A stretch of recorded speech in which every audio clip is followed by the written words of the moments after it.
Hello everyone, my name is Andran Ali, the Bazooka Prophet, and I'm right here on your screen again. And today we're going to be working on a very interesting topics, which will be in different episodes. As you can see, we're going to be working on what we call the Lewis structure. I'm talking about how to draw a Lewis structure, how to from the Lewis structure to be able to determine the shapes of orbitals and also the hybridization. So all borders around what we call the Lewis structure.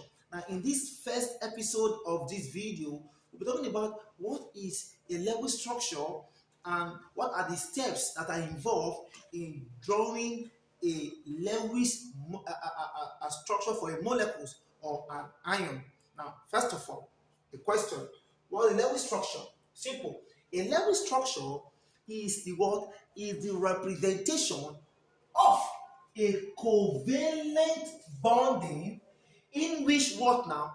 In which the shared electron pairs are shown either as a line or as a pairs of dots between the two atoms that are involved, and also the lone pairs are shown as pairs of dots on individual what atoms.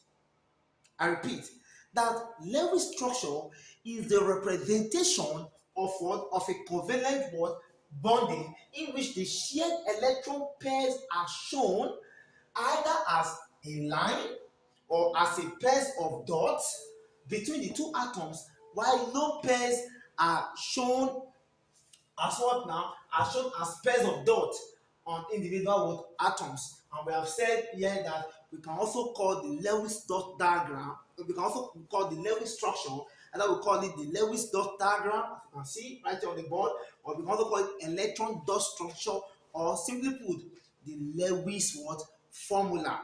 Now, this Lewis structure was first initiated by a scientist, by an American scientist, which we call Gilbert. That's Gilbert Newton Lewis in the year 1916 in his book titled Atoms and Molecules.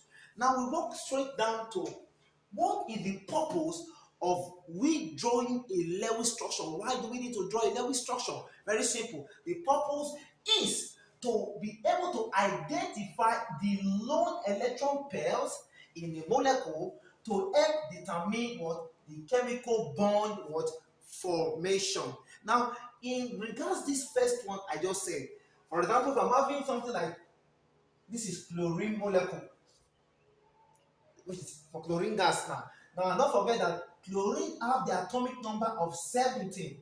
Is that clear? So that the electronic configuration of chlorine, which is 2,8,7.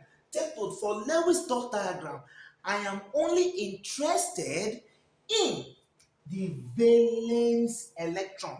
And don't forget that the valence electron is the total number of electrons found in the atomous shell of an atom. So it means that from here, the valence electron of chlorine is 7, and this 7 can be spread as a dot around the chlorine atom, thereby saying chlorine is 7. That will become 1, 2, 3, 4, 5, 6, 7, like a cross sign, which is what you can see here. So from here now, we can be able to know that here for chlorine molecule, we have what we call 3 what now? 3 lone pairs. Then we have what we call one bonding electron, which will become a bonding pair by the time another atom comes in contact with it. Now we go. Now from having another chlorine here again, coming together again, which is what you are having here, as you can see right here on the board. Now one can therefore say that for chlorine molecule, there are 6 pairs or 6 lone pairs of electrons, which is 1, 2, 3, 4, 5, 6, which are written as a dot, and we have what we call the bond pair, which is just one here, one bond pair here. Now, from this one bond pair, take note, a bond consists of 2 electrons. That's why in the definition we said that a Lewis structure is a what now? It's a representation of a covalent bonding. Remember that in covalent bonding, electrons are shared between two atoms, unlike the ionic bonding, which involve the transfer of electrons from one atom to another atom, and the atom that is the transfer is between a melter and a non-melter. But in the case of covalent, it involves sharing.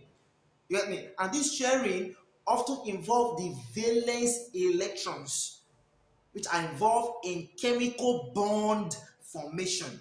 So we move on swiftly. Now, from what we are seeing here now, one can as well say that this that a bond is formed from two electrons. So yeah, it means that if I'm having just a single bond, two electrons is what forms the single bond. So if I'm having 1, 2, 1, 2, if I'm to bring them together, it means I'll be having two bonds here. So it means 4 electrons is what forms what now? 4 electrons can form double bonds.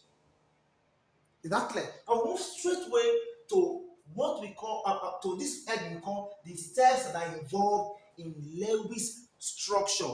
The steps involved in drawing Lewis structure, which is very, very simple. Now, for example, first step. The first step in drawing Lewis structure is what now? Is to determine the magic number of the molecule or ions that I'm being asked to draw. Question now is, what is the magic number, or how do we define magic number? Instead you call it magic number, or you call it the valency of the molecule or ion, or you also call it the available electrons of the molecule or ion. And the symbol for the magic number for this case is capital letter what now? A. Now, question, what's the magic number? The magic number of the molecule or ion is the sum of the valence electron.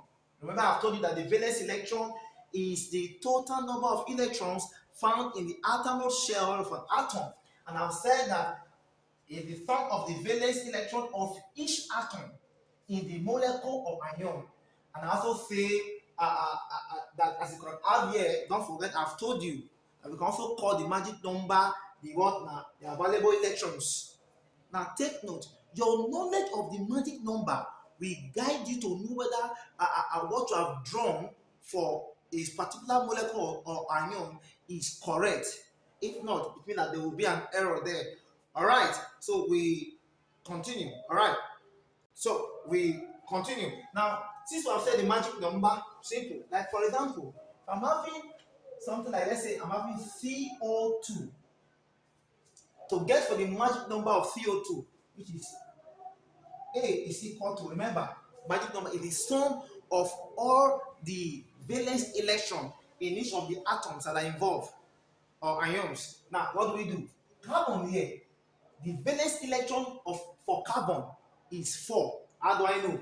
Remember that carbon belongs to group 4, and that it is the valence electron that determines the group that an element or an atom will fall into. So if I'm having carbon here, carbon has an atomic number of 6, which is 2, 4. So this is the valence electron. So here becomes 4 plus, all right, sum. Now, the valence electron of oxygen is 6. So 6 times this 2, which is the atomicity now, which is 2. Now, so here becomes 4 plus 6 times 2 is 12. You give me 16 electrons.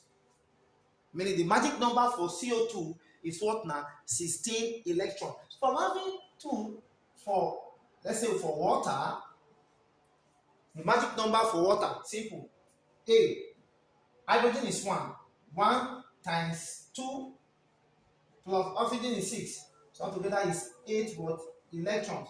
But for molecules, for ions, for example, if I'm having something like, let's say SO4 2 minus, simple. The valency of sulfur, sorry, not the valency now, the valence electron for sulfur is what? Is 6. plus oxygen 2 is also 6 times 4. Now, plus, remember that a negative charge simply indicate that that species is gaining, while a positive charge simply indicate that that species is losing. And as such, this negative sign there will now become plus 2. So here becomes 6 plus 6 times 4 is 24 plus 2. So that everything will give me 32 electrons. I believe that it is well understood. Alright, let's fall back. So we move straight away to the step 2. The step 2 says determine the parent or central element of the molecule or ion. Now for so many years, a lot of students have had issues with like if I'm having something like CO2 or something like ZeF4. How do I know the central element? Now, very, very simple. Now, the truth is, most times in exams condition, we always help you to underline the particular central element. But in this video, you will know how to determine the central element. Now, what is the central element or the parent element of the molecule or ion? Simple. A parent atom is the element that is bonded to more than one other atom, or we can simply say the fewest in an atom in a molecule or ion, or we can as well also say that the atom with the highest oxidation state or oxidation number. For example, if I'm having something like from here now, like I'm having CO2 or ZeF4, which is xenon tetrafluoride. How do I know the parent atom? I just know that carbon will be the central element. Why? Because carbon is bonded to many atoms here, which in this case is oxygen, which is 2. So if I'm having ZeF4 here, I should know that the central element here of this compound is xenon. Why? Xenon is the fewest, like is the atom that occurs in fewer number here, which is just xenon. Xenon is 1, while the fluorine here is occurring 4 times. Xenon is occurring just 1 times. Like to put it in a very simple language so I can understand, but that's the essence of this video. Now, like if I'm having H2O, you should as well understand that the central atom here, what do you think to you? What do you think it should be? Of course, you are correct. It should be what now? Oxygen. Because oxygen occur the fewest here. Now, if I'm not having something like ammonia now, again, you can make your own guess wherever you are watching this video. Like I'm having nitrogen, I'm not reading here. That the atom with the fewest, the atom that occurs the fewest is the central element, which is in this case is what now? Is nitrogen. So you're on point. So you can continue and move to the next step, which is step 3. In step 3, step 3 says distribute the other elements in the molecule or ions around the central or parent element with a pair of electrons between the central element and each of the other elements. Do not lament. It's as easy as that. How? Now, we come here, for example, from the rule, and if I'm asked for ammonia, I simply know that in ammonia here, nitrogen here is the central element. So what do? I put nitrogen here.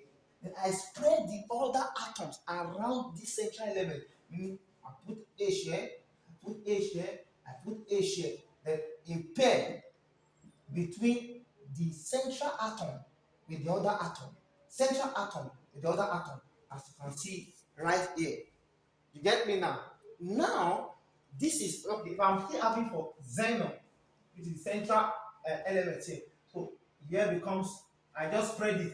Just put fluorine, I put fluorine, I put fluorine, I put fluorine. Then a pair, which I can use as a bond here.